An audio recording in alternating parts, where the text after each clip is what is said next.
Welcome back for another book review. Today we are talking about this one. Not That Fancy, Simple Lessons on Living, Loving, Eating, and Dusting Off Your Boots. This is by Reba McEntire. She, if you don't know who she is, I don't know where you live, but she's famous and I love her. So Reba is one of those celebrities that I have loved for my whole life. The reason I fell in love with her was her TV show she used to have. I think it was 6 seasons long, 6 or 7 seasons, and I loved it. So the TV show is where I love her from. I like her music, but I love her show. That is it. It's a comfort show. Whenever I just need to throw on TV, it's still a go-to. I watched it all throughout middle school and high school. I loved that show, and I love Reba. And interviews with her, she's just a hoot. I just love her. So this book, I didn't know what to expect, but this was not it. And it's not a bad thing. It's just of all of the things I was expecting, this was not it. So when I rent from the library, and even when you see this, in the promotional videos, I didn't anticipate this being a cookbook of sorts. It's this weird combination of cookbook and memoir. It's this weird combination. I love it. It's different. So this, each chapter kind of has a theme, and she talks about her life experiences and things, and then we jump into recipes. Now a lot of these recipes are from her restaurant. Didn't know she had one, but apparently she has a restaurant and she has recipes from there and just some different ones. The recipes look interesting. I haven't tried any of them. I do plan to buy this book, so maybe one day I will, but they're just really random and they're, whatever, kind of Southern cooking. They sound interesting, they look good, and so I'm curious to try them. But my favorite one that it made me laugh so hard was the tater tots. So the tater tots page, I had to post it to Instagram because it made me laugh so hard. So alright y'all, let's not mess around. Step 1, get in your car. Step 2, drive to Sonic. Step 3, order the tots. Step 4, just be happy. That's the level of humor and just sass that I expect from Reba. And obviously that kind of tone is throughout the entire book, and I loved it. It was so much fun to read through these stories. I didn't know a lot about her upbringing and the background stuff. I know her from her show. I know that she's a country singer, and that's about it. I knew that she had some people that she knew that had died in that plane crash, but I didn't realize how much. And I didn't know that she didn't get the instant fame either. And that one of the stories she tells where they had to pay the venue or something afterwards to because they didn't make enough money. And just little stories like that are just so fun. I love getting to hear the instant success stories. Those are great. Those are inspiring. But it's even more inspiring when you have to work your ass off and then you get to see that work pay off someday.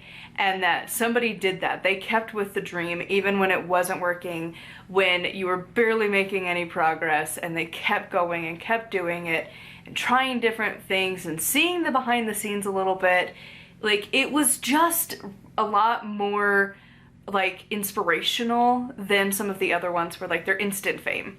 And I feel a lot of people nowadays just promote to try and get to instant fame, and it's nice to have the backstory and how difficult it was for her to be where she is now, to be Reba. There's very few people in the world that you know off of one name. It's not Reba McEntire like Garth Brooks, because he wrote the foreword, and George Strait. The two names always go together. Reba, she's Reba. She's just Reba. Beyonce. It's just the name. And it's very few people like that. And the way Reba acts on interviews and things, and even in her show, she just seems to have this particular personality that just transcends everywhere, and is just the kind of person you would love to be friends with. I don't know if she's actually like that. Maybe she's not. But I would love to imagine that she's a lovely person to get to meet and hang out with and be friends with. I didn't know, again, a lot of her background, but I love that. I feel the country singers that come from actual country living are very rare nowadays, where a lot of them had actually started, like, her family was like farmers and rodeo people. And like, my family has met, like, Chris Ledoux used to hang out here in Utah and would just pluck on his guitar on like the back of a truck at the rodeos. And so like that culture of country, it feels like it's a dying breed. There's a lot of country people who just are from the city now and they fake an accent. I mean, look at Post Malone right now. Now he's trying to join the country scene and it's like, okay, I guess. Sure. I personally like the country singers that have lived the life. And she still does. She, during the lockdowns, was at her family's ranch. And like, it's just fascinating to get to learn about and how she was raised and all of her life experiences. And then just suddenly we've got a recipe. It's just this weird combination that works. And again, the stories are fascinating. And I didn't expect, like, okay, I love Reba. I didn't expect to like the churchy bits like I did, which is saying something. If you don't follow my other content, I'm a witch. I'm not Christian. So to like that content was very surprising because typically that's a skim read for me, and I did have that a little bit.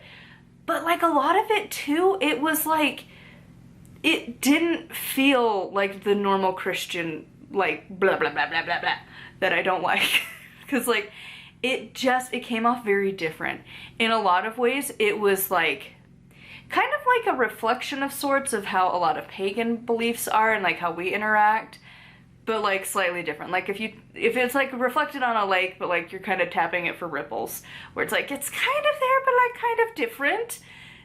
That's kind of how it felt.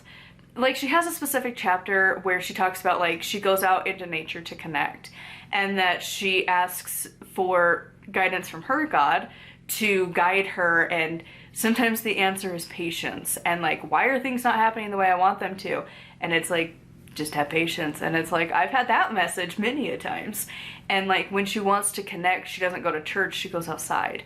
And like, that's what we pagans do all the time. That's what we witches do. We love nature. That's what we're all about.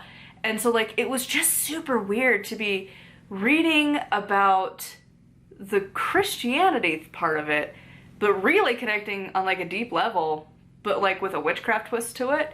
Like I didn't anticipate that. I really thought I would just skim through the Christian bits because she's Southern. That's just part of it. I read this immediately after I read Backwoods Witchcraft, which is also about kind of this general region. He's in Tennessee, and he's, you know, talking about how Christianity and folk magic are just like so intertwined, you don't separate them. And so to be reading those two books back to back and like having this weird mix of like Christian and witchcraft commingling into like this weird Venn diagram of sorts, it was interesting. I was very surprised. I didn't anticipate it. But yet there were so many lessons from this book that I want to reread this book. Because it's like, some of it, not really. Like, how to decorate your house and have a theme. And I'm like, yeah, my theme is like Walmart couch. That's my theme. And like random table and like, you know, it's not fancy. But also, not that fancy. But like, it's just, it was such one of those books that like you don't anticipate liking. Like I did, but I didn't. And especially when I saw a lot of churchy bits, I was like, oh God. But then I actually ended up really connecting with it, which was so surprising. And again, the recipes are fun. I really hope she actually wrote the book. I don't know, it could be a ghostwriter. But it just ran like how you could hear her voice the whole time in your head. And there is an audiobook version of this.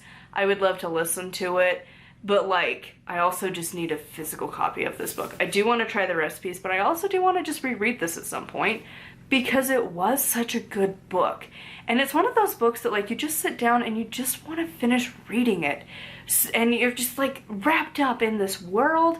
And like, again, it's so different because not a lot of celebrities talk about like the humbling part of the early part of their career of like paying the venue and like not making it, and like you're a small fish in a big pond and that pond is filled with other really big fish and you gotta stand out. And like that journey of becoming a big fish, like it's fun to get to see that, and it's not completely chronological either. Sometimes we have some back and forth, some random bits here and there. It's just really a good book. Like, I didn't anticipate that, especially when I flipped through and saw it was a cookbook. I was like, oh, well, all right. But then the story's connected. It's just such a fun book. I loved it. I love Reba anyways. So if you love Reba, I would highly recommend this. It's such a good book. And I love that there was a section from Barbara Jean and that they are still friends. That makes my life because I love that show. And it's like, oh my god, you're still friends. It's just the little things in life. So anyways, I would love to know your thoughts on this like cookbook thing in the comments down below. As always, make sure to check out my books. They are linked from my blog. You can find them on Amazon in all of the formats. And until next time, thank you so much for watching, and I'll see y'all soon.